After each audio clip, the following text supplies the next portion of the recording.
So அந்த தலைவரோட வேலை வந்து தன் கூட இருக்கிற பசங்களையும் சேர்த்து கூட்டிட்டு போகணும்.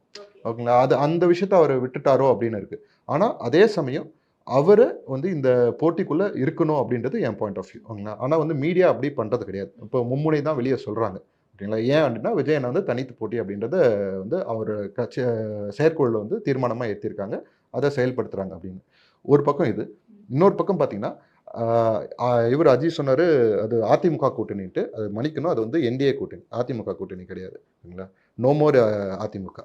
ஓகேங்களா? அப்படிதான் இருக்கு நிலைமை. இப்போ வந்து தமிழ்நாட்டுல வந்து ஒரு கட்சிய வந்து ஒரு பெரிய கட்சி இப்படிலாம் சொல்றாங்க இல்லையா?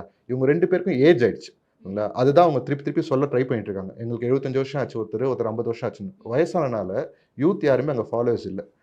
இப்ப இருக்க யூத் ஃபாலோவர்ஸ் வந்து மெஜாரிட்டியா இருக்கிறது டிவிகேக்கு தான். ஒரு பாயிண்ட் முன்னாடி வந்து என்டிகேக்கு இருந்தாங்க. பட் அவங்களும் வந்து அதான் சொன்னேன் இல்லையா? விஆர்எஸ் வாங்குற நிலைமை ஆயிப்போச்சு அப்படின்ட்டு. ஆனா அங்க இருக்கிறவங்களும் சேர்ந்து இங்க டிவிகேக்கு நெறைய பேர் வந்திருக்காங்க.